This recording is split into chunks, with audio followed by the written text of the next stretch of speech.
This week on Cantina Chronicles, the Cantina crew convenes in the leafy treetops of Kashyyyk over a few cups of Maul and reviews Claudia Gray's final contribution to the High Republic novels titled Into the Light. We also take some time to imagine what Ryan Reynolds' R-rated Star Wars pitch was about, and what the next evolution of Din Djarin could be, and also what we might see in the upcoming Maul animated series. Grab yourself a seat and let's talk Star Wars.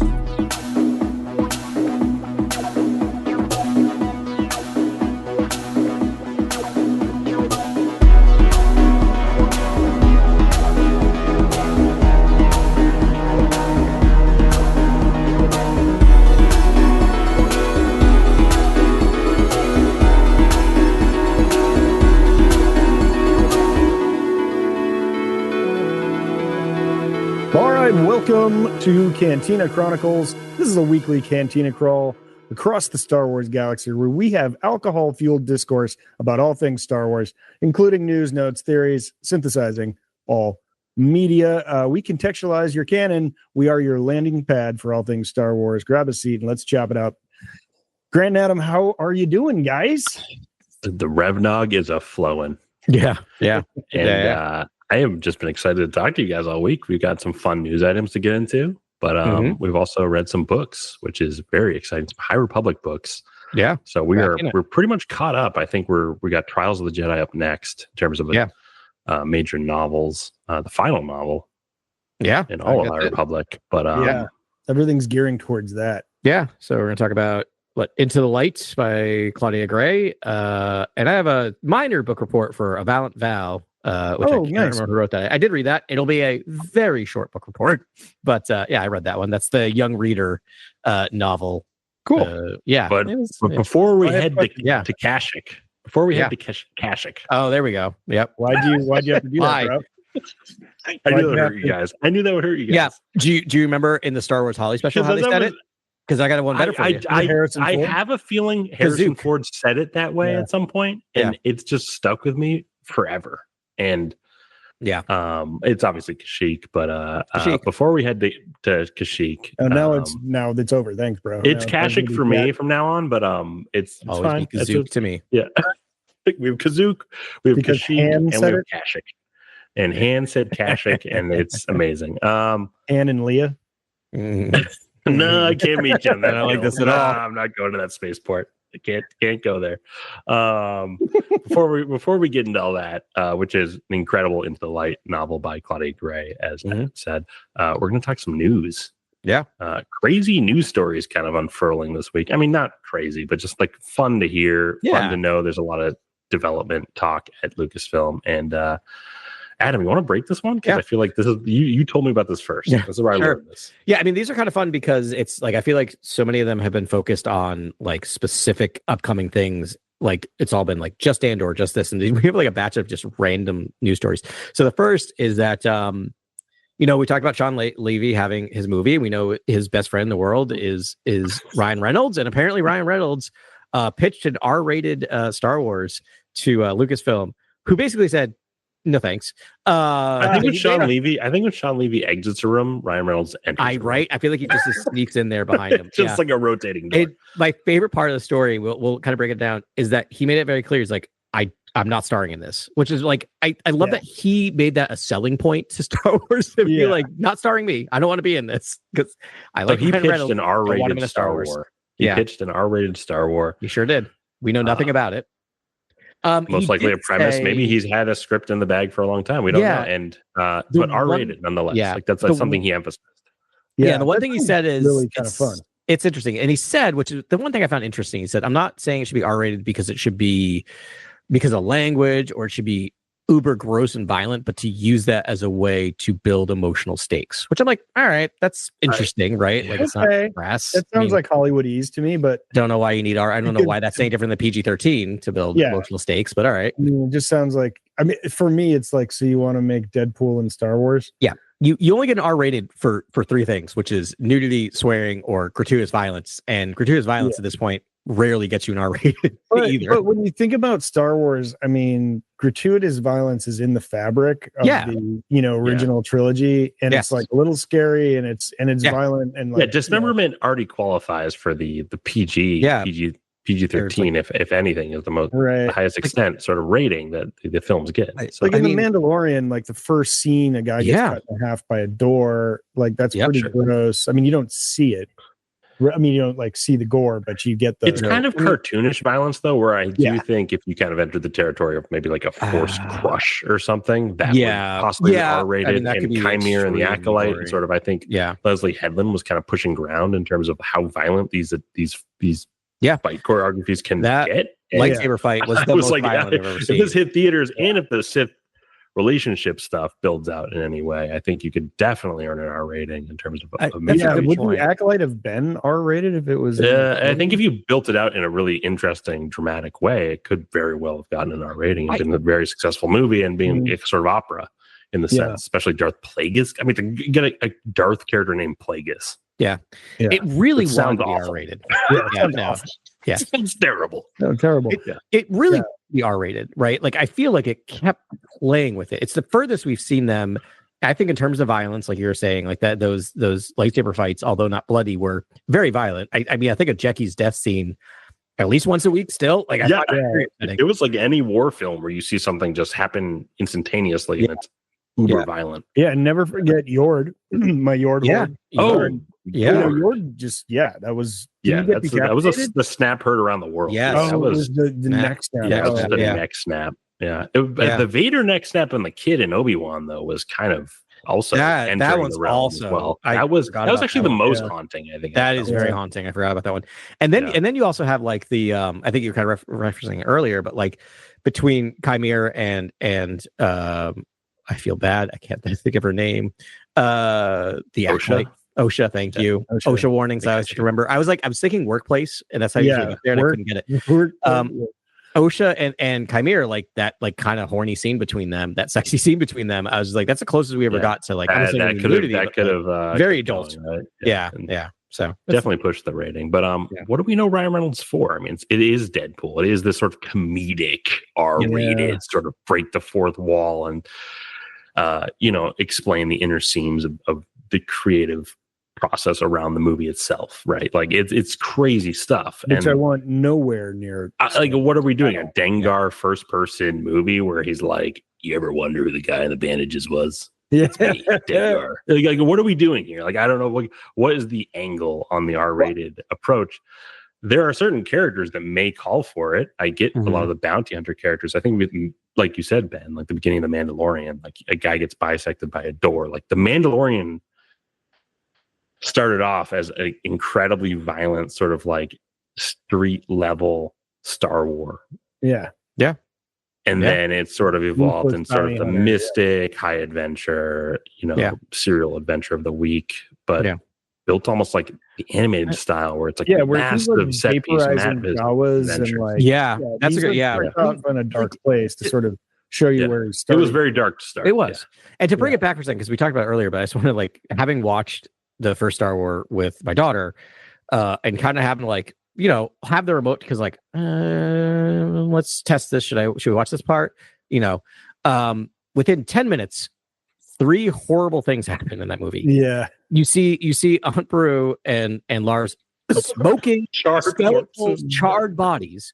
Yeah. Then you see just C-3PO tossing dead Jawas on a funeral pyre. Just like don't worry, they're just sleeping in the and fire. Then you see a bloody arm cut off in there, and that's like 10 minutes in that movie. So it has its roots in like violent stuff, and the takeover of the ship in the beginning by Vader the movie starts very high tension, high stakes, and it's a great way to start an adventure. Circling back to this idea, I actually kind of really like it. I think Star Wars needs more stakes. Like it needs higher stakes. Like if he's true to his word and he's like, no, I want to use this to really make you viscerally feel a Star Wars. Like I'm behind that, Yeah, we've read some of the, I've written some fan scripts and we've read them amongst us all. There are some moments that I was like, this is incredibly dark. This is essentially like the darkest version of what Star Wars can be in the Force, which is the Force can be scary, and the dark side of the Force is truly scary. And if you sort of hail from the Sith houses from an age long past, like that's scary, right? Like there's a scariness. There's almost like it can feel like Hereditary or something. It can feel very be scary, right? Yeah. Yeah. I mean, I think that's the right, like that's the horror movie. I mean, when in short order here, we've heard Tony Gilroy sort of pitching, right, like, you know, a horror movie, and it's like, and then we have this like R-rated. It's like, yeah, the Sith. Like, if they do a Sith Empire storyline, it should be a horror movie. Like, it should, it should be terrifying. Yeah, I want to be scared of it. Like, I want to be like 28 days later scared. Yeah. You know, I got validation for something in these books, by the way, when we get there. All right. With Force lightning and how traumatizing and scary that is to younglings and Jedi. They even tell each other sort of ghost stories about Sith lightning, and lightning is terrifying. When you witness lightning, it is shocking in pun intended. I mean, if you think about it, what you did there, it's shocking. Yeah, I love it. And you think about it, they used it. Claudia used it well. That's what I thought. I was like, if I brought Luke back, I would have Luke be thinking about the lightning like daily. Yes, my Luke would be like, that lightning would be a big part of, like, that thunderstorm, something with lightning would be terrifying to him. I don't know. See like a lightning storm and have him flinch. Honestly, everything about it. Him and Ben collecting wheat, and there's a lightning storm in the background, and a Star Destroyer, and Snoke is there to put his hand on Ben's shoulder, like something to show the loss of the nephew. The loss of the family. Yeah, I agree. I think you watch episode 6, and that's like, it's like how long that man is being electrocuted while his dad's watching on. Like that is going to be trauma. That's truly the most traumatizing moment of all of Star Wars. It really is. So to kind of get back to this, I in a pre-Andor world, I was really kind of staunchly against an R-rated Star Wars. Post Andor, I'm fine with it, because like no kid is going to watch Andor. There's no child, there's no 10-year-old that's going to sit down and watch Andor and say, I love this. This is so exciting for me, right? Like they have demonstrated, and it's also like one of my favorite things. I could. My son likes Andor quite a bit. He's 12 now. Your son is a connoisseur of context. Like he's he's grown up with Star Wars being heavily your child. Your child does not count towards upon him, and he's sort of he's blasé about it and doesn't really like Star Wars that much, and it's totally fine. We've sort of built out a relationship in that, like, he's into other things, but there's lots of other things. I'm over here being Darth Vader anytime he wants to. Exactly, he'll come back around if he does on his own if he does. But like, you know what I mean? Like, yes, but he likes Andor. He thinks Andor is cool. He relates with Andor. Andor is someone fighting through the modern world and the fascistic, autocratic, oligarchical nonsense that we have to wade through every day. The oppression we all have to wade through every day. Like Andor is about that, and everyone relates with that. Like, so let me restate my premise then. Yeah. Andor was not made for 10-year-olds. There are some 10-year-olds who may enjoy it, but it's not made for them. It's made for, honestly, us. It's made for middle-aged people. Like, that's why the IP was purchased in the first place. Honestly, for Disney to capture our demo, which is aging. Yeah, exactly. Men. So what Andor has demonstrated to me is that you can tell Star Wars stories in different formats and appealing to different people, and yet still remain Star Wars, because Andor at its core still feels very Star Wars to me. And so, like, I'm now of the opinion, concept. You can absolutely create an R-rated Star Wars film, and that will feel like Star Wars if you're careful with it. So I'm on board. Aging men and women, aging people in general. I think they just don't have the older demo, and they need to capture that. And Andor was beautiful in that regard, because it was just talked about all the issues we deal with constantly, and sort of like what it means to stand for something. And I think everyone can connect to that.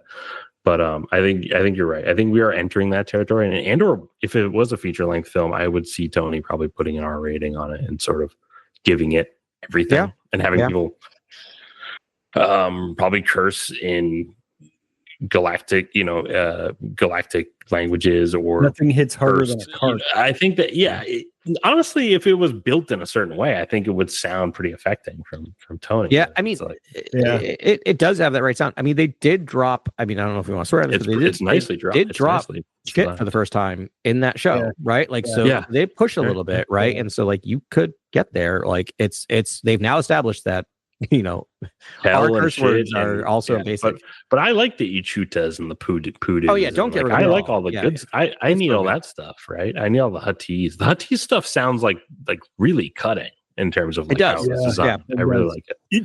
Especially when Benthic two It tubes. sounds it's awesome, and Yeah. that's The mouth on Benthic two tubes. Oh, Right. wow. Yeah, I could see that. Now I'm kind of curious about what Ryan wanted to pitch. What character do you think this could be, or do you think it's a brand new character and sort of like a milieu or setting that's sort of the main character? Oh, I think it would be a new character, it'd be a new thing, but I think it would probably be like an outlaw sort of like offshoot underworld. I don't know. That's the most like low hanging fruit. It's underworld or Sith. I mean, I feel like you have to go that way, which are the two darkest areas. I mean, we're going to talk about them in a little bit. I don't know if I love this, but it's kind of right for Darth Maul. Like Maul. Well, I don't know, but maybe it's the other way. Like maybe it's a Jedi story, but it's just like very violent, and that brought about some light. Yeah, I mean that's true. It doesn't have to be like just because it's dark, it doesn't have to be dark the entire time, right? Like it could be. Yeah, it doesn't have to have that dark tenor. I mean, you could be dealing with violence or violent people. Violence happens in beautiful situations, and the like contrast of that could be pretty wild. Yeah, I mean, you can also play with the horrors of war. You could go and do retail. I mean, we've done a lot of Clone Wars, but yeah. We're just guessing because Grant has Star Wars. No, I don't really have one in mind, but it's Star Wars Starfighter. Is that just called Starfighter? Starfighter. Yeah. For now, there's no Star Wars in front of it. It's just Star. I think it's Star Wars. There's Star Wars Starfighter. Okay. Everything. Yeah. Okay. And it will have a crawl. I think we've established now, right? They said the crawl is back. But Mando and Grogu doesn't have Star Wars : Mandalorian Grogu. I'm sure. So I think in the way they brand it with the outline of everything, I think it still says Star Wars around it, but I don't know if that's technically its official title. But it's branded. I think the Star Wars is being minimized nowadays. I think with those projects especially. But, I think you're right because they were doing for a while. Bounty Hunter. I think you could do like a Bounty Hunter. Essentially, that would be great. You could do a underworld character that's sort of where Mando season 1 was heading before Grogu, and sort of definitely don't do the Lone Wolf and Cub. Just stay incredibly dark, and have the bounties be like this euphoric sort of pick me up every time you get the next bounty. It's sort of like you see the accolades from the bounties. You see how it's almost a Deadpool journey. But then what character do you do that with? Valance is like a total throwaway character. I think you could do it with Valance. Like, honestly, why are you even speaking that into sports? And you lost me. Honestly, Valance is Terminator in Star Wars. Baylar Valance is a fantastic character. You could actually write him. He's actually a cardboard box right now. He is not interesting. It's true. What you could essentially do is just rewrite Valance essentially as a character that is like knows he's a stupid character from the comics that everyone loves because he's essentially the Terminator motif in Star Wars, a complete mod. Basically, if a mod had the torn off face like the T-800. You could do a lot of slapsticky, like I haven't watched Mickey 17 yet, but I think that's kind of the theory. Yeah, he can basically die 100 times over, right? Like, Baylar Valance is. I mean, you literally can't kill him, and it's annoying. His past with all the different Unbroken clan, and all the different criminal factions he's connected to, you can just throw all that out. That's essentially just backstory that only crazy comic heads will know. Okay, and so you can basically rewrite the character as a guy who can die 100 times over. It looks like the T-800, but went to flight school with Han and is kind of stuck in that Galactic Civil War era. Terminator, he becomes more and more robotic as it goes on. You're getting me on board because if you got him now, sort of after that, all the comic arcs and everything we've seen, and if the goal of the story is Baylar Valance wants to die, and then like you kind of go from there, but he gets sucked into like and he ultimately does at the end, but he does it in like a really brilliant he intersects with like the Bounty Hunter Wars, like the main, like it some should be a gag every time. Like he knows the rebellion, he has connections to the rebellion. He was served in the Empire. He's the Forrest Gump again. He's like Maul, but for the rebels. He's served with the Empire. He's been with the Bounty Hunter Guild, and he's served with the rebellion. So it's like, he's on. I mean, That's just one pitch. What characters? What other characters? Well, hold on. I want to get a say on this. So you won me over as well, because the first thing you said was we're going to completely erase all of the previous Ballard stuff and start new. Because I think you're right. There is a kernel of an interesting character there that would work for sure. 80s cyborg. And Ben, I love this idea of just like 100 deaths and just like constantly dying, because like, I mean, right now, very popular is the Final Destination movie that's doing quite well and gotten good reviews. I have to get caught up. I didn't watch the last two, but like, I love this idea of just like the audience sees it coming, right? Like, just like, how is this set piece going to lead to his death this time, right? And then comes pows back up. So I like it. I think it's something there. Ben, spoiler alerts, but boy, are you not going to enjoy Star Wars #1, the new comic series? Yeah, I already know he's in it because he walks in on like page like 19. I'm like, oh man. Again. So it's like he's back again. He's back again and buddy with Han. Oh, of course. Why wouldn't he be with you? Because that's where the movie should go. Han should make an appearance. Sure. Han should be the one that kills him. Yeah. And it should be Chewie's just ripping him apart. Chewie's just be like, Alden Ehrenreich from Solo. It should be like young Solo, and then you just see a scene. It's one Alden Ehrenreich scene where you write like a Coen Brothers scene where it's really funny, where Alden Ehrenreich can be just the funniest version of Han. I mean, for Baylart to look like a goon, and then it's the Ryan Reynolds scheme throughout. It's like everything's just kind of funny, it's more comedic than Terminator, right? Than Terminator 2. Yeah. It's a little bit more like. I mean, we just described Deadpool, but that's the thing. But like, you tone it down. You tone it down a little bit. I was about to say we are describing a very Ryan Reynolds thing, right? Like, it seems right up his alley. Good work. But I don't know. Are we ready for that? I think that's kind of like, we need to set up the next space opera. What are we? What's happening right now? What are we doing? We're just like this is a pit stop. I'm guessing that was why they're like, no, thank you. It's like we have a map. Like we have a mythic agenda. All right. Yeah. I mean, I do think it's a matter of when, not if. Like, we get an R-rated.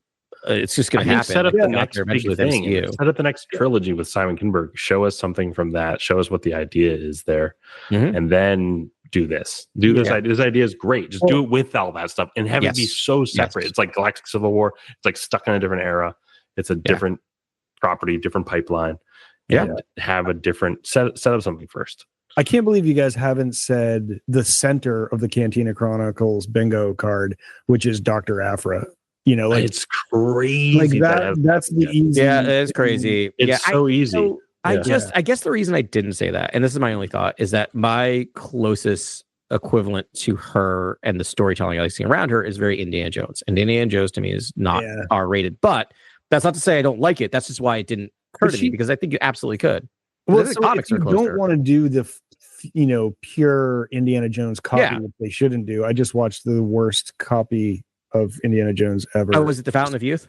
Yep. It was. I didn't watch it, but I saw the preview. I'm like, wow, that looks like a really bad Indiana Jones ripoff. It is so bad. Carly's gonna make me watch it. It's gonna happen. In it.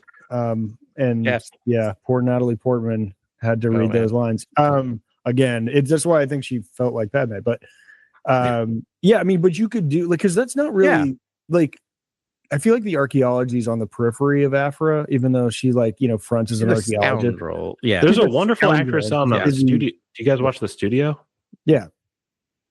Creative executive character would be a great casting for Dr. Aphra. And you could definitely make it R in terms of Ryan Reynolds' style, in terms of it's incredibly comedic and almost like it is. There is a lot of there's a group of friends. There's there's sort of all the different universities and the her time in university, and then her friends there, and then her bounty hunter friends, and sort of the underworld people. Darth Vader. It's the way. It's actually the only way you could bring back Vader that wouldn't seem campy at this point. No, almost every way people do it, every time Vader appears, it just feels like, this is like dilutes it. It's sort of it's almost like he is the ace, and when you drop the ace, it's like we're all watching, right? We all know when you drop the ace. Whereas if you drop the ace in Aphra, and it's sort of this weird relationship. Like I will keep you alive, but I also threaten you, threaten spacing you at any moment. but I need things, and you're going to help me. And it was almost like an Anakin journey with Ahsoka, but just flipped into the complete dark side lens, which I was like, oh, this is so interesting. Like, let's do this. And this is a cool way to bring Vader back, because he just needs an archaeologist.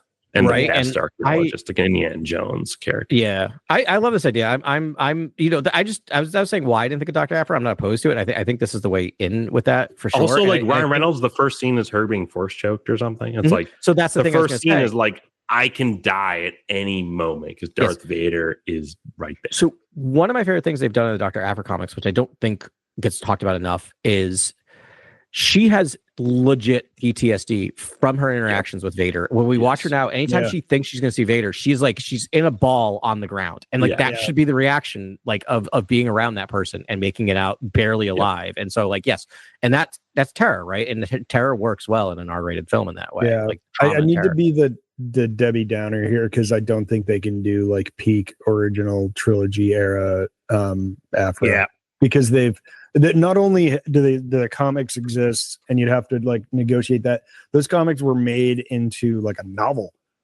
and they like, so it's just like, it's now in amber in the Pantheon, and I just don't think they're going to mess with it. I mean, they've already messed with other things in the past. I think you're overestimating their the commitment volume 2, the Simon Spurrier run, where he basically goes back into Aphra's past and sort of like does a sort of complete download of everything she's done, but it's like, it feels broad even then. I think there's a lot of territory to mine. That is very interesting. And you can also connect her mother and her father. And, like, you can also connect it to her post original trilogy, but still have scars of there's some Vader crazy there, that's right? how like, you do it, because flashbacks have because you need to introduce her to casuals, so you need to cover that original trilogy era. And so good. The Spurrier stuff is almost where I draw from. And Stuff would be like loosely mocked. Where it's like, oh, when Vader comes in, but Vader's like a stinger, where it's like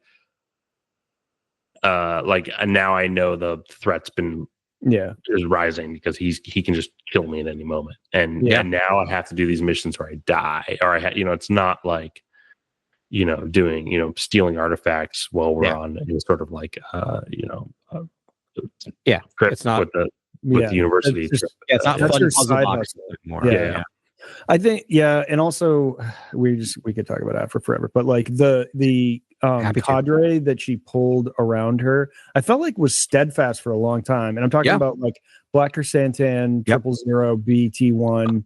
Black Chrysanthemum already in the live action world. Bring him back. And such an incredible character, and actually some of the most compelling stuff in Book of Boba Fett. It's my favorite thing of Book of Boba Fett is back. Me too. That was such a great pull. But so you get to, and is there anyone else in that core? Because like Black K's, I mean, we've seen like Forlom. You get like Son of Staros dropping in and out. But like, in terms of it's always like the ex-girlfriend 000 and like droids need to happen, honestly. Those droids are core. awesome. That's actually Ryan Reynolds. No, we got there. That's the Ryan Reynolds stuff. 000. That is. I mean, there's a lot of comedy in that, right? And that's. I mean, you almost could see Ryan Reynolds doing the. He would totally just do the voice of those. That droid. He would do the protocol. There you go. 000. Yeah. Oh, that would actually be pretty fun. That'd actually be perfect. Yeah, there you go. I don't mind if he is voice. Actually, no one else should be 000. I think it should be reserved for Ryan Reynolds. No, I love this Dr. Aphra pitch. I'm on board. I got nothing. My other thing is like, it would have been great, Boba Fett, but that can't happen now. So we'll move on from that. Well, I mean, you could also just write, backstory, I guess, before the thing. Or I guess, we don't know what happens post Book of Boba Fett. As we talked about before, things go bad and he goes on a revenge quest, right? Yep. Well, right. Like the New Republic doesn't care about the Outer Rim or something. Yeah. He's realizing that politics the Outer Rim is terrible. feels disenfranchised. Yeah. Even though he's doing local grassroots politics, because of course, why wouldn't Boba Fett be doing that? Local grassroots. All right. We talked about that for a minute. I'm going to turn the page. We're finished with that. Yeah. We've now devolved fully. We saw a couple other things pop up, which is fun. I don't know. There was just Maul Shadow Lord. New information shared from Sam Witwer about the series and how it's bad guys fighting even worse guys, and sort of that being the headline. And that's great. But at the same time, I found it most interesting that he was like, there's a lot of ideas that I shared with Dave making Clone Wars that we couldn't really activate because it's not Maul's show. It's right. Ezra's and Ahsoka's and Sabine's show. And now this series, this animated series, gets to actually delve deep, which is cool. Which is cool. I mean, do we know how much Sam Witwer is involved in any of the creative stuff other than just pitching? Because he's actually crucial to the actual lore. Yeah, I think he actually says like things really that people listen to, and then they go, "Oh, let me write him this way." Because what you said was so insightful. And I think Dave has. I hope so, because like you know, like how we have tried to several times break down the lifespan of Darth Maul and have like barely been able to connect all of the dots. Yeah, I feel like Sam Witwer's the only person in the world who's like, I could just tell you his entire life story from like beginning to end. Like, just I know everything that's happened to this guy. Yeah, I really loved the when he said Witwer said like he's not a good guy. We're not going to. We're not going to make him the good guy. He's not a virtuous person, but because that would be terrible. But he's like, but it does humanize Maul, which is kind of a funny thing to say about a non-human. But and so I'm like, all right, that's cool, and just give him some. Yeah, he is a very tragic figure. We've talked about before of the things that happened to him. He's not a good guy, but there's tragedy in the way his life has gone, and you can play off that a little bit. Don't you want him to open up like the V8 though in this show? Don't you want him to like open up the engine and just? Oh yeah. Yes. Drag race down that road and see how powerful he can become. Like, don't you almost want to see that? Yeah, I do. Yeah. Yeah. That's kind of what I'm hoping this show is. I'm hoping that he is taking names and kicking butt in the underworld. Yeah. The issue is the last time we've seen animated Darth Maul was Clone Wars season 7. Is that right? Like in real world chronology. When they haven't done. I almost want it to be David Fincher's The Killer. Just in the Star Wars underworld, because that's where he's just taking vengeance on all types of people. Yeah, because that's season 7 was post Rebels, right?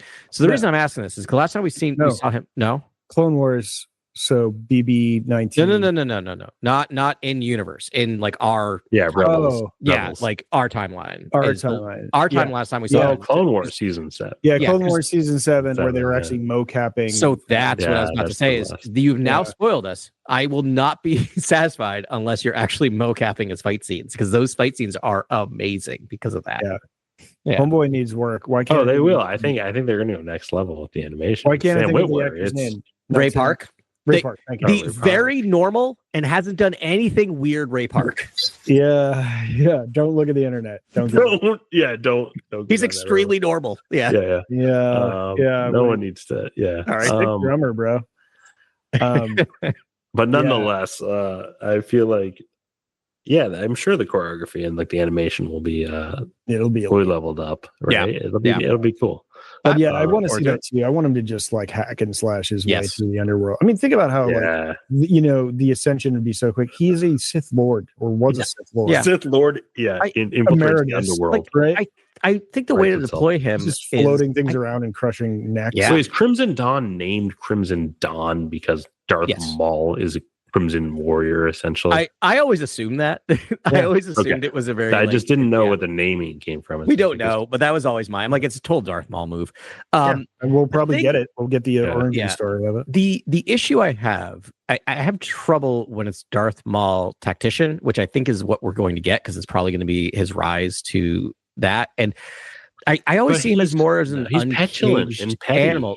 And quick to violence. And I feel like that's what you need to play with. You need to surround him with people that are trying to like cage that animal a little bit, right? Because I just want him to instantly like use violence as opposed to understanding, like, talking to and stuff. But in the I think it was Clone Wars season 5 is when like he, we get all those arcs where he like first creates his first criminal syndicate and then takes over Mandalore with his machinations, and this is like plotting Maul. So I feel like now we're getting that sort of plotting Maul again to create his own criminal syndicate.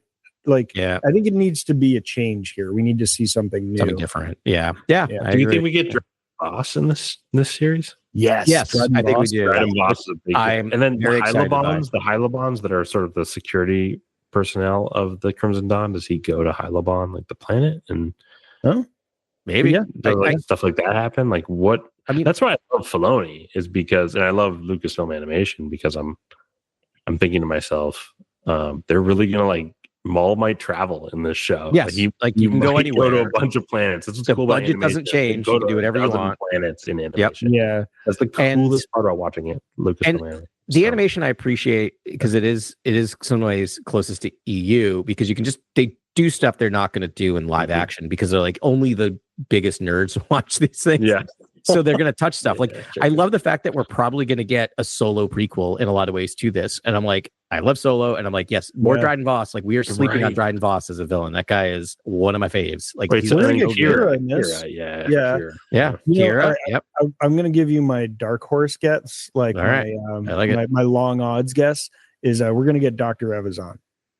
Oh, because Dryden Voss hires the decraniated servers, so we might get Evazan and decraniated. I like it. That's sorry, that's mentioned. Yeah, totally. That is mentioned. Oh my god, yes, I forgot about that. That also seemed like a very Maul move to just have that guy in his like Rolodex, like just like have. Oh yeah, Evazan like just around. Yeah. Does Maul use the double bladed saber, or is he now just like solo saber? So I think we get a new saber. Like I think he gets a new saber there. The one that he finally dies with. The one that he dies at the end of Solo for no reason.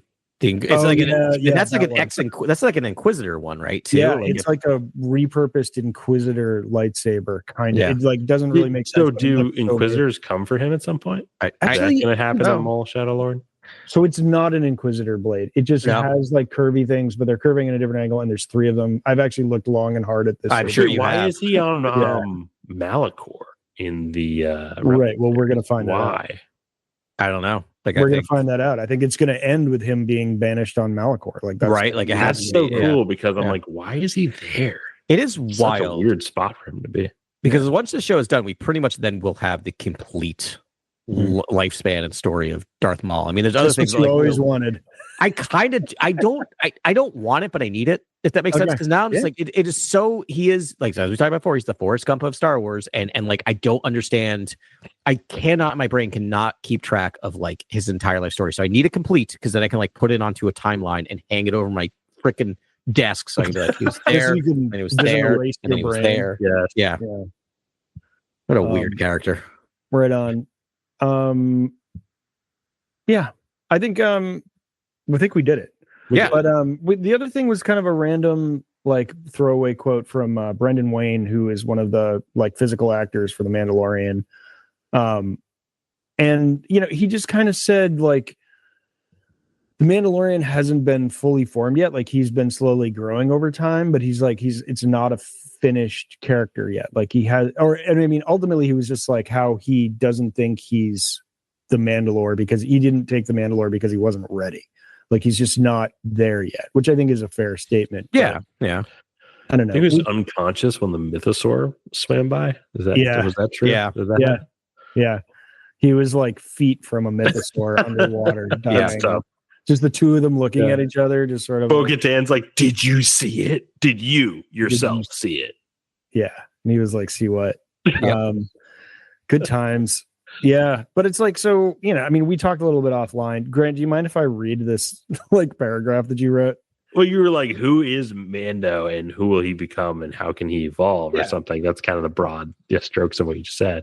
And I was like, here's who I think he is. And you can read it. Sure. Go for it. No, but I think you were establishing who he is. And I'm not like a religious person or anything like that. It was just kind of like, enough front cell. It's fine. Yours good. It's good. We all agree. Backtrack later. Yeah. All right. So Grant said, Din is a single church dad meets cowboy with droid-related trauma from his youth. He's mostly overcome the droid stuff. He's found his place with his adopted son in the church, and now he's gone from bounty hunting cowboy to government-affiliated Texas Ranger. So I'm expecting him to learn what it means to police the galaxy for government and democracy. He believes is doing the right thing. And I just thought that you spelled that out kind of perfectly. It's perfect. Kind of where we are, right? Yeah, 100%. Yeah, that's exactly where we are. Which I love, because if someone told me like explain Din Djarin, I'd be like, I don't know, Mandalorian. And like I read yours, and I'm like, yep, he just fired off the exact it's kind of it's kind of where we are left off with. But and then we talked about him evolving, and I think I even wrote another giant wall of text where I was like, you know what, like I've never really looked at him that deeply, because I feel like he feels like a sort of pulp fiction hero. Yeah, right. With very pulp. With magical baby who can generate force fields. At the same time, when our precious Grogu channels these force fields, it's damaging. It's painful. Yeah. He's out of energy afterwards. Yeah. Therefore, it's almost like now when you do start this movie off and he goes on adventures, why is he bringing Grogu along? Because I feel like there's you're just putting Grogu in peril. And it's kind of feels like just a pulp serialized sci-fi adventure story with two sort of fun cartoonish characters, and you're supposed to love the spectacle, which I do, and it completely works, and I'm gonna be there day one when the movie releases. But at the same time, I'm also like, I've never really thought of him to evolve in any way. Whereas I look at Sabine, I look at other characters, other Mandalorian characters, where I'm like, there's this talk of leadership amongst the Mandalorians. Yeah. And when I look at Sabine's story, I'm like, well, what Filoni's crafting with Sabine is essentially the leader story. Yeah, that's going to basically keep evolving and keep unfurling. Yeah. But that's why I found this quote interesting, because I same just like you, I've never thought him anything more than just sort of this one note character that does his thing and drags his baby into like firefights. But yeah, and so I'm just wondering, what do you guys think that like next evolution, like the next step could look like? And I mean, you're right, even he's now government affiliated, he's in the New Republic, and he's going to do so. He's like, you know, law curious, and is getting into some of that and all the ethos that goes along with the rebellion or the Republic, you know. Yeah. And so how does that change the character, do you think? Like, how does that, what happens to him when he's exposed to that? Yeah, it's really interesting. I mean, I think that's part of it, right? Is I feel like the character we've seen up until now has been very disconnected, right? Doesn't really have a place to be. Apolitical. And now he's living in a hut near a place with like people that he knows and friends, and he's going to be part of a government and part of a society. So I think, I think that's a big thing. I'm not sure what that's going to do to him. I think you could open up that same wound that we've been building story on from in the first 3 seasons, which is maybe the alchemical mixture that's needed to raise the Emperor from the dead. It, is not just, Luke's hand in whatever they can salvage in terms of like midi-chlorians from beings in the galaxy, but like Grogu specifically. You know what I mean? Like, what if Grogu keeps playing as sort of something that Palpatine needs, or the First Order, or the Final Order needs, or whatever, like there's something to that like you could do that same, you could hinge that, but we just saw that happen, which is just terrible. We don't want to do it again as an audience. Now it's a different warlord that needs him. Like, we just can't do that story again. But it would make people hunt. It would make people destroy the ranch and would raise the stakes. You know what I mean? Like, that's all I'm saying. Like, don't you want to take the ranch away?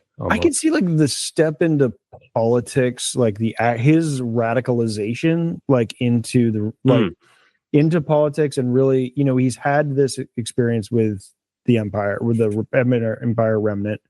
And then it's like, are you saying Din Djarin's the Democratic leader we need right now? Well, can I just say something? Just as I'm like, I'm right there with you. And I'm saying, yes, Pedro Pascal, yes. So Grant, we were talking earlier off air. I'd vote for Pedro Pascal. No, 100%. And at the same time, I'm just thinking to myself, him just going through the monotonous sort of like politicking. With all the different and being like, with his helmet, you guys are underserving these people in the Outer Rim. Like, this is horrible what you people are doing. Yes. And then because we know Din to be like that. And then all the cultures he meets, he's protective, and he tries to do right. And for him to enter the broader world of politics, to be this sort of like vehicle for us, like that's powerful stuff, dude. Are you really pitching that? Because that's incredible. I would watch every episode of like West Wing Din Djarin. Yeah, you're accidentally starting to bump up against Thunderbolts. This is my thought. It's like, does he then get disillusioned and go back into the field? Because then you've just pitched Thunderbolts. Well, no, but let's just like fight it and be like, you guys are like, this is why Boba Fett's about to turn back, right? I mean, he's never leaving the field, I don't think. But as far as like actually caring about something larger, I mean, because he was like born with religion, and he was like he was the most religious dude ever.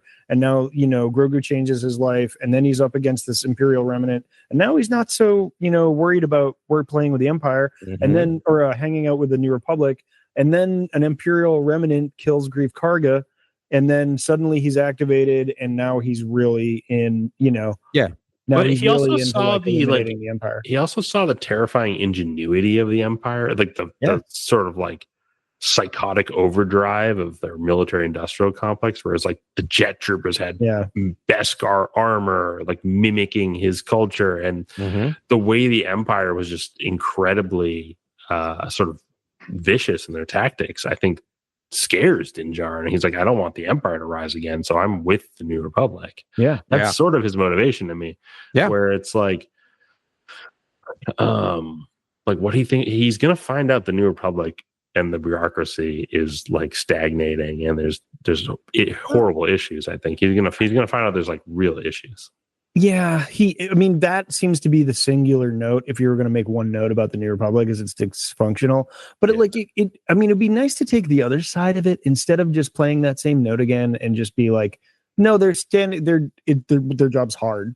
This is what they're doing is hard, but it's not impossible, and they just need help. And he's like, I can help you. That's Carson Teva versus like the bureaucrats back on Coruscant. Right. It's like Carson Teva is the ideal, the dream, the idealist, right? Yeah. And he's a great vehicle to bring Din Djarin into this and be like, nope, there's hope, and like, this, we're doing the right thing. We are doing the right thing. It's just, And by the way, Ben, we'll get to it. The new Star Wars comics is delving into that kind of early political, which I appreciate. It's very interesting. I'm turning like they're not bad. It's just difficult to start a new government. Like, it's super difficult. It's so many systems, and that's why all these like anarchists and like that's why Din's voice is almost needed. So like when you pitch that, Ben, I'm like, wow, maybe that's actually where he goes. Is he does talk to people on Coruscant. Yeah. He does go to Coruscant with Yen 1, lands.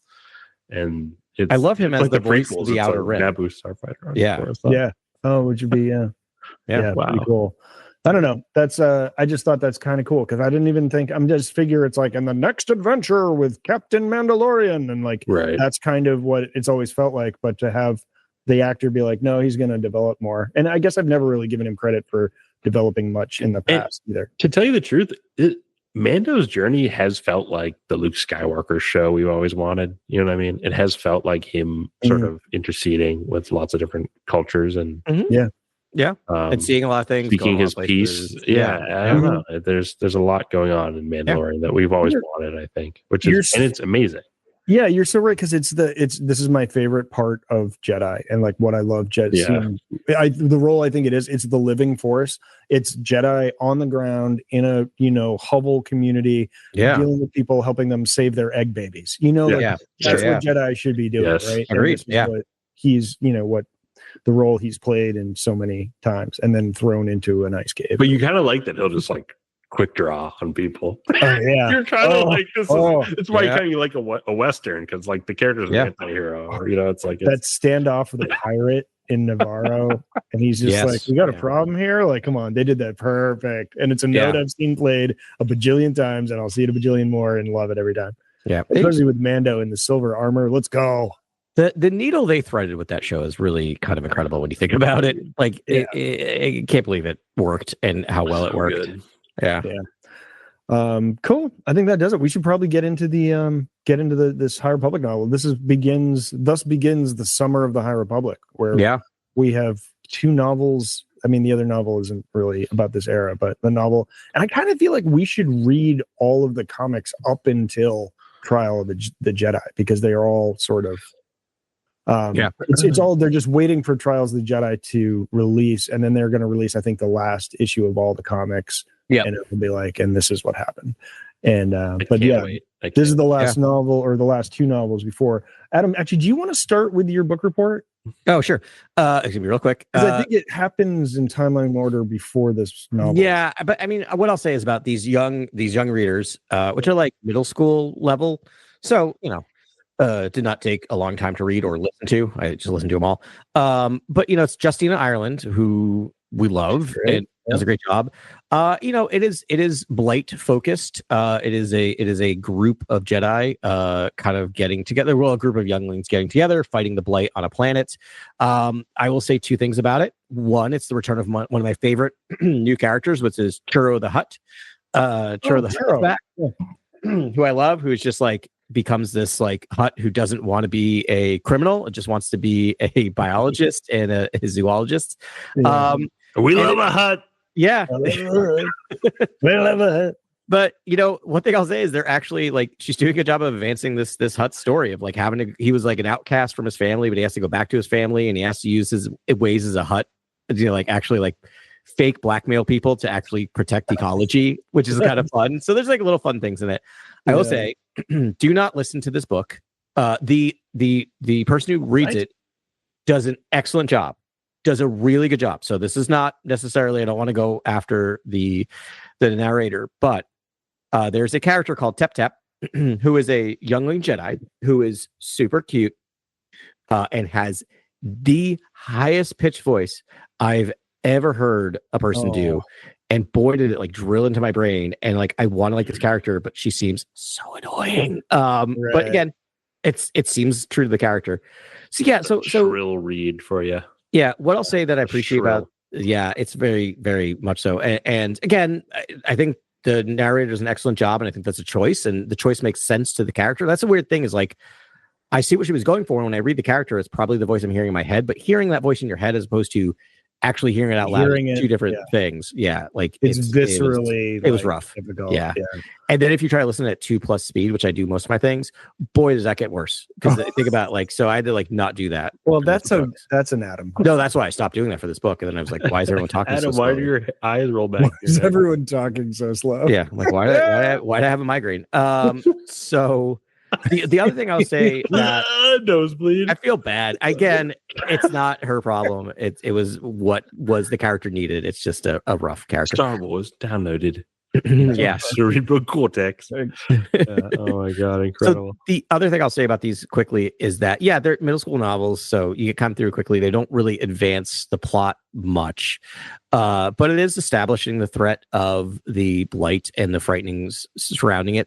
The other thing I appreciate about these is they remind me of old school kids novels, because they actually aren't afraid to kill people. Like people die in these books, which I like appreciate reading it. Like Jedi die, which I know it sounds weird to say, but like there's stakes. They actually do have stakes in these things.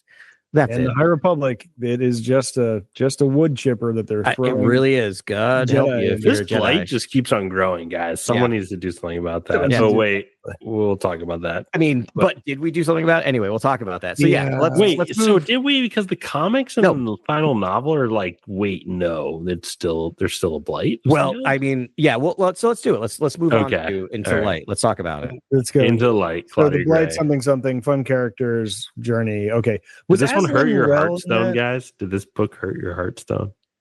Did it? In hindsight, no. We will get there. Yeah, but, it's late. I mean, it was a rocky journey. Yeah. I didn't believe the Zoom call. Oh my god. It was a hard read. Yeah. It was. It's I mean, for sure. It is kind of bringing back to around. It's fun to watch Claudia Gray land the ship right with this, because this is her last time with a lot of the characters she created, right? With the crew of the vessel. The vessel, Affy Hollow, Leon Galaxy, and the joke the Vintian. Vintian, everyone's favorite Vintian. Everyone's favorite Vintian. Geode. Wait, can we talk about the Geode? Just how important Geode is in this book? Yeah, I mean, do we want to do this? We're not going to get there right now. We're saying, I just like that Geode is the main character. Front. He's a main character. Yeah, has impact. Like, is an important major character, and like. Yeah, the fact he does have impact. Deus Rockina. For those, really, he's very true. He just slide in there a lot of the time. Yeah, For those who may not have read this or not know what we're referring to, Geode is basically a giant sentient rock, and started out much so just a joke in the first couple of books of like people reacting to things and him being in the background and suddenly somewhere else, and like jokes about how much he feels and talks. And you really remember that rock jokes. The rock jokes are 10 out of 10 all the time. And I remember reading that first book and I'm like, I love this. This is a great running gag. And then by the end of the third kind of version of this of Claudia Gray is like to have this character have stakes and like you care about this character. I do. So when he was introduced to Into the Dark at a Maxine station. There is a Deus Rockina moment too. Remember, like he does sort of save the day little bit at the end. He springs into action surprisingly. Yes, because you're just like the whole time you're like, is it just a rock? Are these people just like pretending that it's sentient, even though he's like the navigational assistant? But oh my god, yeah. Anyways, we'll get the there. rock jokes are they're so good. It's awesome. Yeah. But yeah, so we should talk about the broad strokes of this book, though. With Wreath, Silas, Comac Vitus, Affy Hollow, Aslan Rail. I mean, what a great combination of characters in this book. I think that's the thing I enjoyed the most. Yeah. The first word ties them together. Yeah, Leox, Gaossi. So that crew, and then you've got Aslan Rail. Then Dr. Macampo is the main villain of these books too, which is really fun character that I kept thinking off-brand Bulo is who Bulin is kind of who we get the most. There's a lot of redundancies. Macampo, it felt like, oh cool, we're breaking into a new mad scientist, which is really fun. And this character thinks she can control the Drengir and the Drengir. Drengir, I don't know. Drengir is how they were saying it. But the Great Progenitor has other ideas. This like giant Drengir that's sort of like its own character, and so as sort of the villain's side of the story. Yeah. And I really liked just how Claudia Gray wrote the obstacles for the characters. I was first person Drengir. First person Drengir. Awesome. I'm glad because I felt like the Drengir got kind of short shrift in the first phrase, and I was like, oh, is that it? Like first introduced murky Sith origins, but that's about it. And then they just kind of have a truce and they're gone. Like it was just like a very kind of like wait, and they're gone. And so this was really good. Defeated by Avar Chris in the comic book, the Marvel main run of the High Republic. Yeah, so this gave them a nice little kind of epilogue that I like this story of just like we get a little more with them and they seem more fleshed out of what they are and what they're doing. Yeah, right. That's the one big thing that this book does is sort of gives us an ultimate epilogue for the Drengir. But they're beautifully done. The cast is amazing. We also get Amadeo as Zazo. And Des. So there's some people that like some stuff I missed here. Des Rydan. Rydan. Yeah, Des Rydan. Maybe. Rydan. So and I know he's popped up, but like Des has just been here and there. I don't really remember him from much.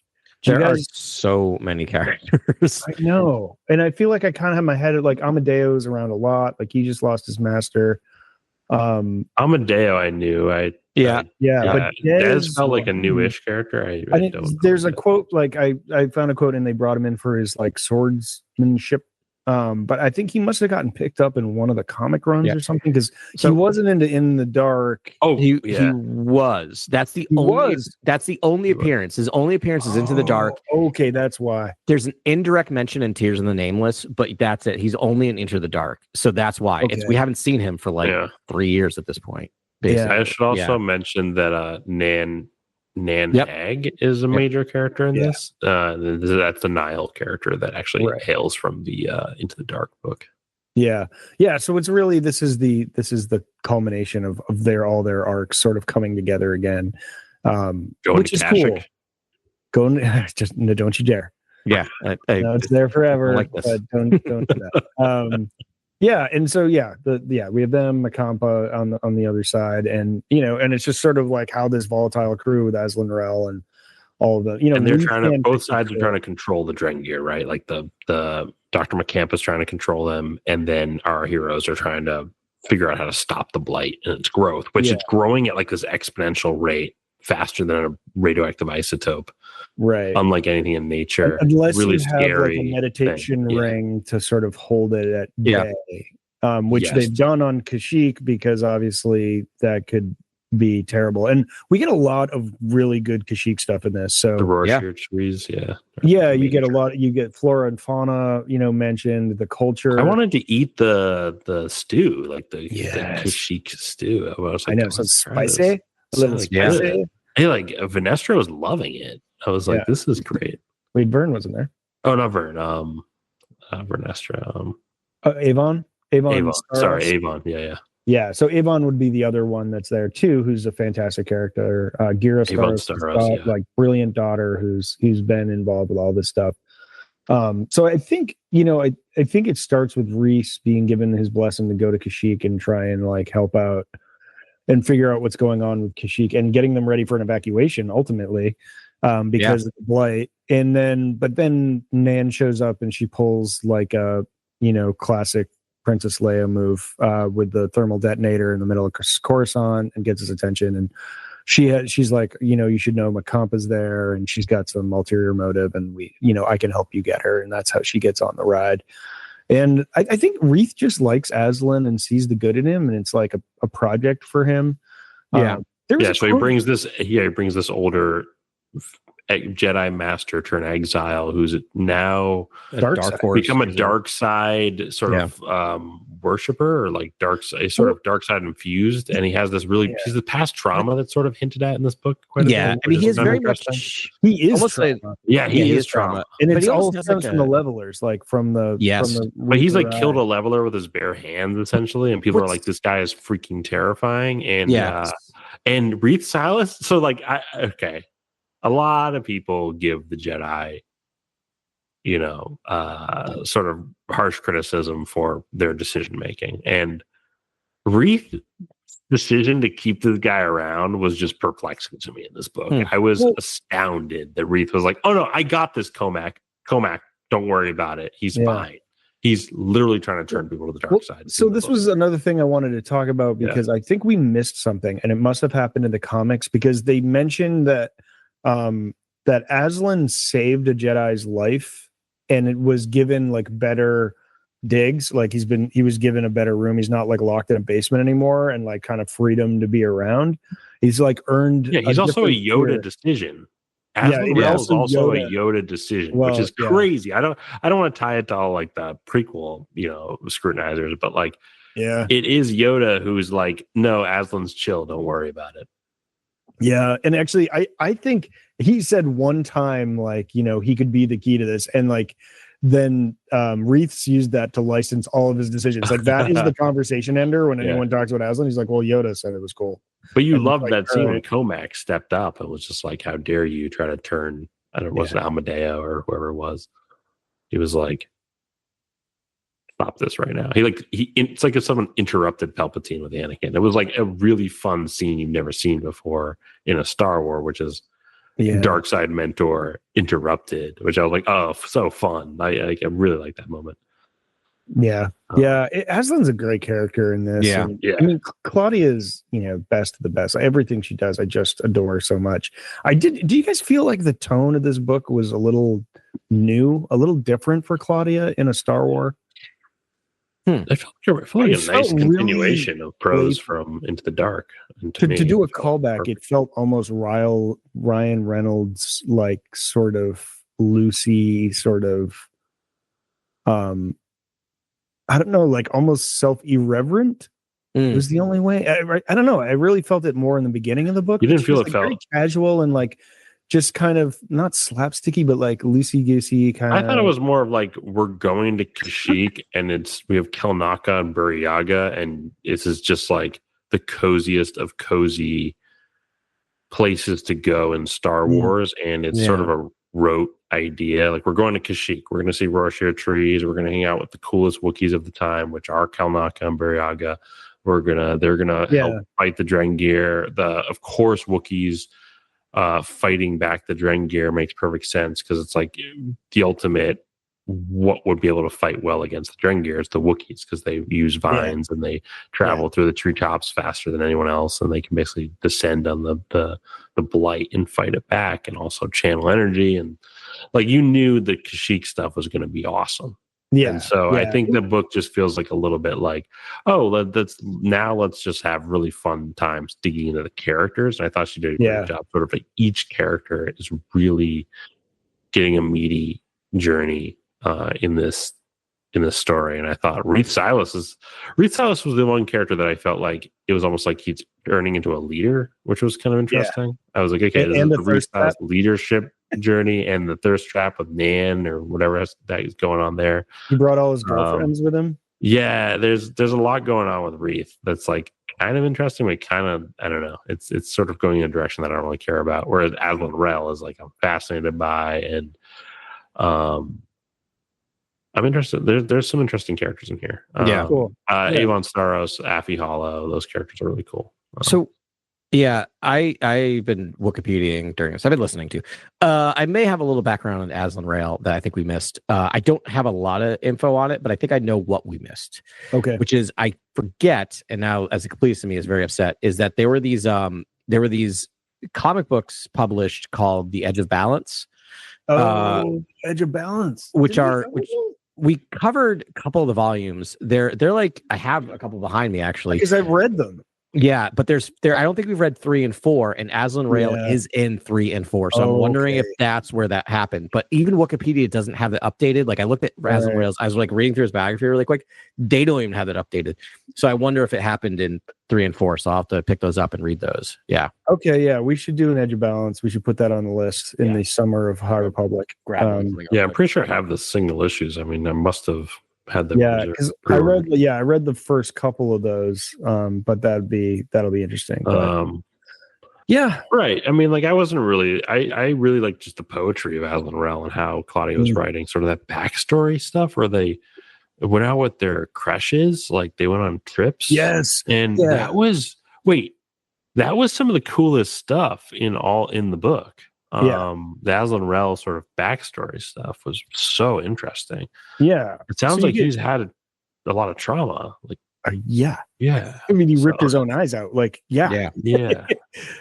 I mean, So, I mean, that's the other thing where it's like, there's so much force power on Kashyyyk, and then we learn about this like grove, and there's this thorn seed protected by in the well of night, and then but then there's like there's this grove of trees, of like crystal trees that are like holding it at bay, and both sides, the dark and the light, are as the light's trying to heal that thorn seed, it's also trying to heal Aslan Rel. And so he's having these flashbacks to his as a youngling coming to Kashyyyk, and all these memories are coming back, and he's just like, it's cool to see a dark sider feeling the call to the light. We don't see that a lot. We saw it, and there's like leaved Worshyyr trees. They're basically like healing in terms of the thorn seed and all this kind of. Yeah, really I thought I wrote down the name of them, but it was really interesting. The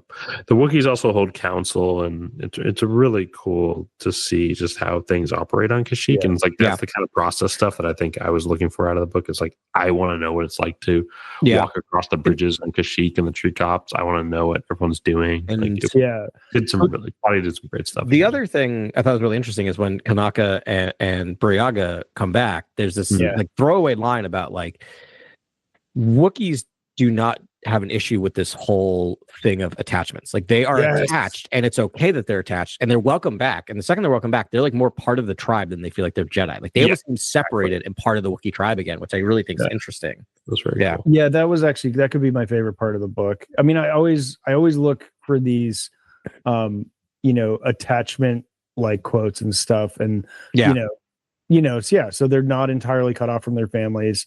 And all the beings are like, they made the occasional visits, knew their relations, and went to Kashyyyk for various festivals. And it's like, because they're just like, it would be so unimaginably cruel to not.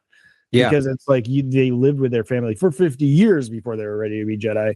And it's just like, you can't do it. And plus just how rich the culture is. And I mean, I wish we saw that more in other cultures in Star Wars too, because I think that is probably more prevalent than not, especially when you have all these, species that last, long-lived hundreds of years. Yeah. What happened with Vernestra, right? Like, what is her deal? I mean, like, what happened to Yoda and Yaddle, right? Like those are ones too. Like similarly, like they had to have been 50 years right before they were. I like to see this little addendum that's just like, no, like we're not monsters. Like, Species there really is a beautiful poetry to this book too, because it's dealing with all of the death and fallout from Starlight Beacon and Adampo, Jorimali, Pre-Tree Veter, Stellan Geos. Like, it's dealing with the death of a lot of Jedi, and that's heavy on everyone's mind. Yeah.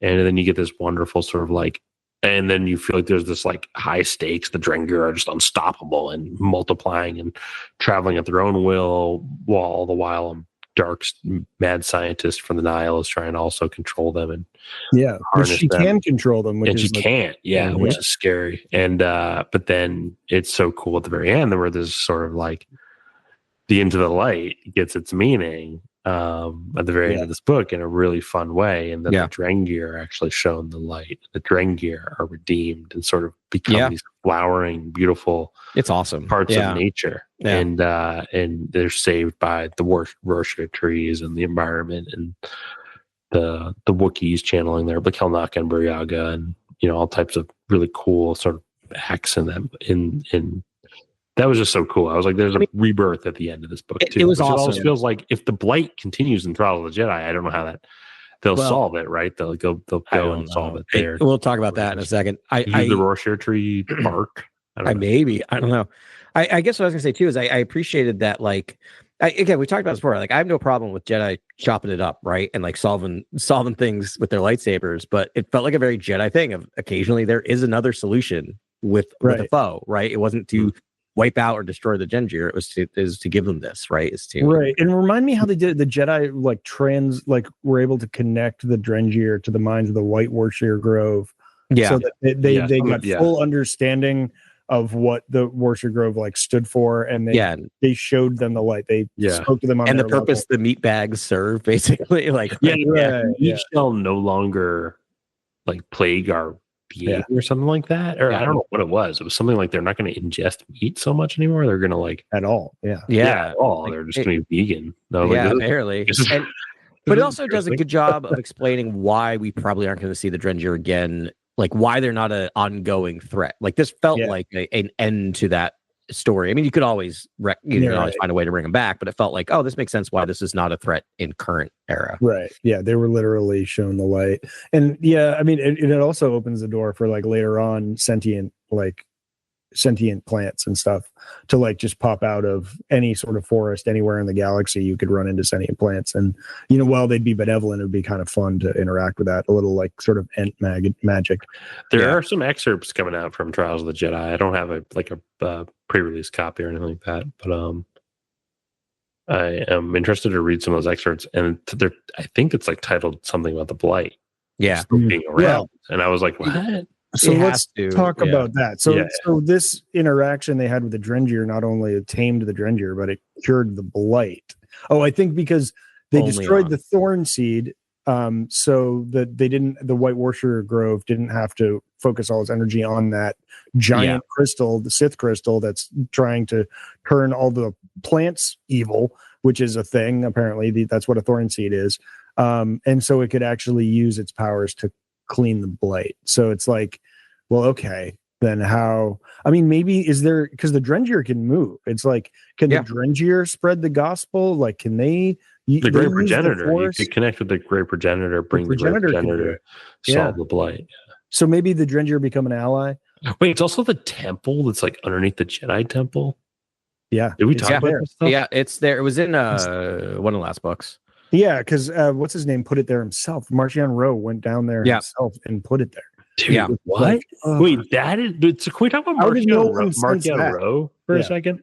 Marchion Rowe gets highlighted in this book a couple times, and it's kind of just some of the most fun apex villain sort of hangout stuff that you've ever seen in your entire life, where he's just eating the cuisine from every planet watching all these video feeds of distressed Jedi and loving it. I'm like, what is going on? This is like the Jigsaw of yeah. I mean, he kind of is, but he's like a dog chasing cars. Like he doesn't really. It's so true. The state of the galaxy right now, it's just like he doesn't want to govern. He just wants to be a thorn in people's side and just like have people fear him. And he believes in nothing. He believes in nothing. Lebowski must be exhausting.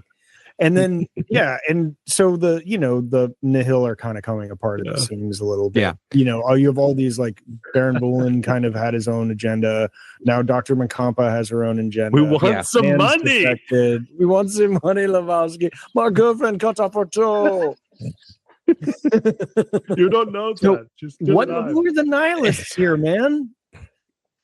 One thing that happens here, which I think is interesting. Don't worry, Donnie. These men are cowards. Which probably get out of your system. Which is probably never. Which is probably hinting onto the last book is that like there's a moment where it gets back to Marchion Ro that like they think the Jedi have figured out the blight, right? And there's a moment where it's like they can't. That's impossible. Because if they knew something, like it was very clear, there's another level to this game with the blight, with Marchion Ro. Like, he has more control over it, and there is it really seems to suggest there is a on-off button or something for so long at this point. He's like, I have the rod. I can control the dogs. That can control the your voice is so accurate. I know. It is. Eating all the audiobooks. That's what it sounds watching this feed. Yeah, and I'm seeing these Jedi. The message I kind of mud. Yeah, and I'm laughing. They do. Anyways, I'm gonna go listen to The Cure and smoke clothes. Don't give him The Cure. Well, that's the thing. He's actually looking for The Cure, not the band. The Cure, because he wants to be like, oh, I can rein this in. But the message I've got it from between this and Tempest Breaker, which is probably the next most recent thing, is that he doesn't have a cure. There is no cure. Yeah, and that's what they're saying. Like a 2-minute summary of Tempest Breaker. Did we all read that and cover that? Yeah, no, we didn't. I talked about it briefly, but essentially, I have it. I got what's her name? The Lorna D. Yeah, Lorna D is whiny. She's got some friends. The Nihil there is a growing theme of the Nihil are sort of feeling like, I'm not really behind this Martian guy. Like I'm kind of losing my faith in this whole thing. It's as if they had no plan whatsoever when they started this thing. It's almost like they're nihilists, and right?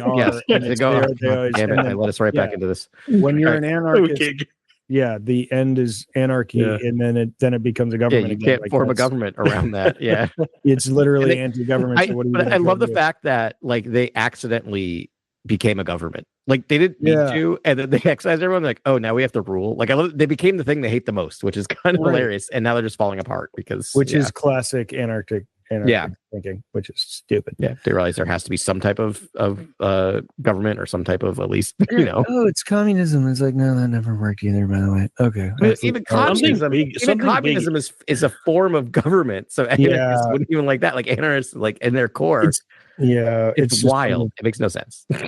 Right. Anyway, never mind. Something major has to happen in Trials of the Jedi, right? And then it has to leave Vernestra feeling a certain way to become the Vernestra we know in the Acolyte, sort of like hiding information and possibly lashing out on her Padawan or something. Right. Well, so there's another novel out right now that I haven't started. Wayseeker. So she probably becomes a Wayseeker. I'm just guessing. Which is that is what happens. I think she becomes a Wayseeker after some sort of trauma, right? In this Trials of the Jedi situation. Trials of the Jedi. Wasn't she a Wayseeker once before in these? Like, when we pick up in Phase 3, she kind of went on a sabbatical for a minute, and then she got brought back in. And if she wasn't an official, has she not just romanticized about being a Wayseeker, maybe? And then maybe it's that she's kind of just like top of her class Jedi Knight turned like she's already a master essentially, like 16. I think you're right, Grant. I think it was that, but there was a lot of talk about becoming a Wayseeker there, which they probably knew the novels coming out. So maybe but she did definitely take a step back for that entire year between Phase 1 and Phase 3. Yeah, she was kind of off the grid. So she already has had a taste of it. But do you think there's some Avar Chris mirroring that's going to happen from Light of the Jedi, like the first book. Yeah. Where it's like a network. There's sort of a network effect with the Jedi. And there's sort of like, oh, let's rhyme that, right? Where it's like a network effect that stops the blight and cures everything and heals everything. Like, I do. How did she tap into all that stuff? Because she's the only one who can tap into the music of the Force, which is the music of the Force is like this probably like parallel with the Mortis gods. It's like the highest pinnacle of like Force ability. Yeah, and she doesn't really use it since the Halcyon disaster or whatever. Nope. So it's battle meditation essentially. It's basically Legends battle meditation. Yeah. Which is super cool. And like, I think that's going to probably be what resonates. And something maybe with the white Worshyyr trees, they're like, oh, we can amplify this to cover the galaxy, or I don't know. Yeah, that totally makes sense. Something like that makes sense, but I don't know. It's going to be surprising. I think it's going to be Charles Soule. He's had a long time to work on this. He seems very proud of it. They should be very proud. It's like quite an undertaking, and I'm just glad it's coming to an end, because it's like that means it's a complete thing that we can have forever. And I'm going to go back to these novels and read them, because they're really fun, and it's like a fun part of it. And hopefully they extrapolate out into more things and live action. And is Elzar Man red shirt? Is he going to die?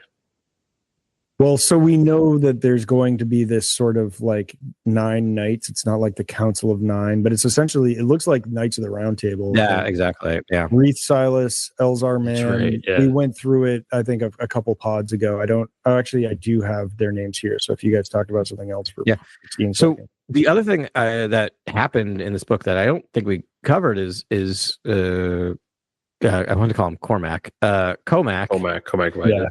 Has decided to rejoin the Jedi, right? Yeah, that was a big fascinating.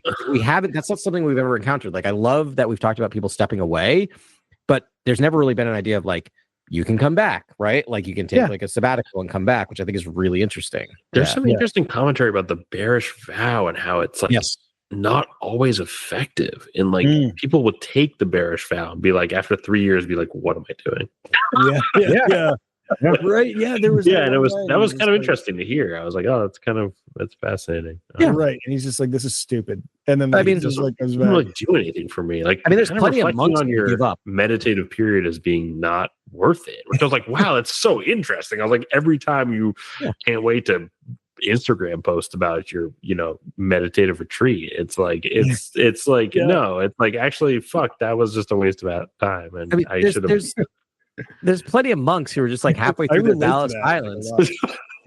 There's like plenty of monks who halfway through the vow of silence is like, nah, never mind, this is not for me. I'm gonna start talking. I know, it's very realistic, which is a revelation of its own. All right, I have them. It's the Luminous 9. That's what we're going to get in the next book. And it is Aslan Rel, Bel Zettifar, Reith Silas, Torben Buck, Avar Chris, Elzar Man, Buryaga, Ty Yorick, and Tarek. Right. Are so the Luminous 9 is dead? Sarah is dead. Maybe by now. I wouldn't be surprised if Sarah. One of them always dies in every comic. I know. I can't keep track of it, but I think one's like stepping away now a little bit. I think it's disconnected. And they're a little divided, and I think maybe one of them has to die. Maybe at this Battle of Eridu. Yeah, I think they're finally got to pull the trigger. But like Aslan Rail is interesting to throw in there because like so clearly, you think, clearly Aslan Rail like gets pulled to the light. Right, like they're not going to make him a part of the Luminous 9. So I wanted to talk about this. Aslan Rail is the key. Yoda's right. Yoda has to be given a W because there's so many haters out there that need to just stop with their hate. They need to calm down with their hate. Honestly, and the best way to do that is to have a great vindicating story for Yoda, wherein he's like, this dark side fallen Jedi is going to help us penetrate the dark side veil that is the Drengir, and the stuff I say about my thoughts are clouded and veils of the dark side and shadows and blights and occlusion zones. It's like, and darkness, like it's real. Like fighting that stuff is hard. Yeah. And I've been talking about this. Yeah. And like I need that to happen. Dude, like, how wild of an idea is it that the Jedi have their own Darksider on their side? Like he's a true, just straight up. He's not a Sith, but he's a dark side like using force wielder, and he's like pure dark side. And so it's like, well, no, but that helps us actually kind of commute with the other side. It's like if we had Maga on our like podcast for some reason, like it would. No, that's not a good. No, that's not an analog. So but like rather have a but it's just like it's wild. And then like one of my the other favorite part of this book was just like, okay, when Kampa has directed the Drengir, they're attacking the village. We need to fight the Drengir, and Aslan Rel's like, let's go. And just starts throwing force lightning and hovering and destroying everything in his path. And like, to me, we talked about force lightning earlier. I was like, that was terrible. Like, you really feel the way Claudia writes, like, that it's like, that is terrifying. And in the aftermath, the Jedi are exclaim about that. They're saying the lightning was terrifying. It was seeing lightning around Aslan Rel was horrifying, and conjured imagery of like ghost stories and nightmares that I used to have in the temple. We used to talk about and jest each other about. But didn't lose like control and try to kill everyone. Like, it was focused, right? He focused on the dark side to achieve the goals set by the Jedi. The other thing that's interesting about him, which I think like makes him one of the most interesting dark side characters in a long time, is that like he made a conscious choice. Like, it wasn't like he was seduced by the dark side. He made a conscious choice of like, you guys are not going to figure out the Nameless. The only way to deal with the dark side, I'm going to go over here and learn about the dark side. And it's going to take me and it's going to ruin my life, but I'm doing this for you. It's such a fast, and now it's like leading up to the fact that like, yes, like he is being brought back in. Like, his plan worked. He's being brought back in to be used as a tool to defeat the Nameless. Like, he was the single coolest character. Like, he was the single most interesting character that they've introduced. I think in phase 3, it was like, it was like, oh, okay, now we're cooking. We're cooking with gas now. We've got this Aslan Rel character. He's essentially this dark side tip of the spear for the Jedi. Yeah. That is probably going to pave the way for Mace Windu and characters that sort of want to invest a little bit in the dark side to be like, oh, I need this to solve certain predicaments. Yeah. I mean, that was one of the biggest bummers of this book, is sort of like, Kashyyyk almost brings him around, like almost gets him back to the light. And you see him be positive, and like, I'd be like, oh, is this what joy feels like? And everyone's like, why is he smiling? Like, and he was terrifying. Just like, he was like, right. Yeah. He was, if the goggles are down, it's all right. If the goggles are up, it's not fun. It's it's on like Voltron. But they and he and it was, and then, but ultimately I think he just like thinks about a leveler once, and he's like back, singing to himself in like fetal position in the dark somewhere, and takes a chunk of the Hearthstone. Is that what it's called? I can't remember what it's called. Yeah, it's called the Thorn Seed. Thorn Seed. It's a chunk of it, right? Like, as he's walking by, no one sees him, and he pockets a piece of it. So, but maybe that could work out. Wait, so can we talk about use it against the Drengir? You could probably do light side thorn seeds, right? Like, maybe they sort of figure that out, like, and I don't think it's, you throw them in the blight, and there you go. Yeah, I don't think his plan is to use it against the Jedi. His plan is to use it against the Nameless or the Blight. I do think he might turn at the 11th hour, though, and it might be something like a hostile force they can deal with. And maybe Elzar and Aslan cancel or something. Here's what I ask of them: if he turns, let him live, because all I ever want is to see a character who turns live, because then they have to deal with the redemption arc. Like, don't just let him like turn and die and sacrifice himself. I'm done with that story. I think he's gonna die. I think he's gonna die. He's gonna turn and attack someone. Been dead a long time ago, because he's already showing signs of like trying to manipulate people. I'm like, oh, could he just turn and attack someone at some point? And maybe that's someone as volatile as Elzar, man, would retaliate, right? Like it would. Yeah. Or Avar, like if he meets Avar Chris, isn't she the ultimate dichotomy, like of mirror of him, essentially? Oh God, because she's the pure light side of the Force and he's the dark side of the Force, and it's almost like seeing Avar Chris would just make him lose his mind. I don't know. I think Avar, even though we sort of think of her, she's essentially the King Arthur, right, of this story. She is a flawed character, and they bring it up in select times. She has a very bad run in Tempest Breaker with how she deals with some people. She comes back around and like joins the team and helps out. But she's not great. And then her whole like Jedi with benefits thing with Elzar is a little questionable morally, even though I totally agree. Oh, that's like some of my favorite stuff. I know, but yeah, it's like, no, but we're doing this for love. But it's just like, yeah, I'm just, dude. What are you talking about? It's perfect because like Stellan is like over there being like dead. You mean No. Elzar Man? No, I'm saying it's like they were a trio when they were younger, and Stellan's kind of like they were a throuple. the well-to-do Jedi. Yeah, they were a throuple essentially, and Stellan was kind of like I'm the well-to-do achiever, and I'm gonna rise in the ranks and focus on my Jedi duties. And Elzar and Avar was sort of Elzar's the bad boy of the group, and it's like I don't know. I think I like that stuff. I think I would almost want more of that. I almost want like a prestige series. Like no, it's Tony fun Gilroy to read, but I'm just saying like it makes her flawed. Avar is fallible. Yeah, but you know, I think it's real though. I think it's cool. It is real. Yeah. No, it is real. I think it's really absolutely real. Yeah, I think there's an unreasonable standard that the Jedi put on their members, which is like something we've talked about that needs to be explored a little closer. And I also don't think Aslan Rael, I don't see as being like, yes, he is a Darksider, but he's not like Darth Vader side, like or Emperor level Darksider, right? Like, I mean, I think he is full Emperor level. Yeah, I think he's and really, but I mean in terms of his by electricity. No. I don't mean in terms of power. I mean in terms of machinations and evilness. Oh yeah. That's what I mean. Like he could go that way. Yeah, because but it's not to rule it's not to rule everything. It's to. But don't you think that's why it's almost like the third act? Yeah.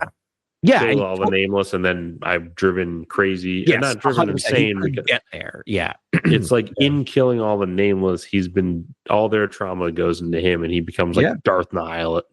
That might be what happens, right? He might be the secret end big bad. Like, who knows? Yeah, a vortex of darkness. Like, that'd be bad. Right. I don't know. It's going to be fun. It's going to be a fun ending of this thing. But we've got some more to read. That's coming out in like 3 weeks. Yeah. Oh my gosh. June 17th. Wow. And we have a lot to cover before then. It's like a 2-parter, like audiobook, and like, there's a lot in there. And then Edge of Balance would be good. I'd love to get caught up on do like a I just added the 3rd and 4th volume to my cart. So and like all the other comics, I think like maybe we should round up right until the thing. So we just do trials, and then do we have Legacy of Vader review coming up? Is that the I don't think it's done yet. Kylo stuff? Not yet. I think the first arc's going to wrap up, I think, later this month or early next month. So that might be a good post.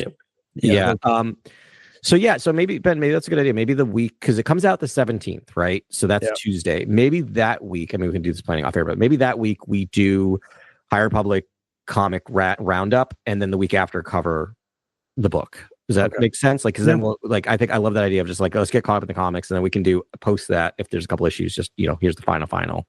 Yeah. Cool, man. All right. This has been a good hang at the Cantina again.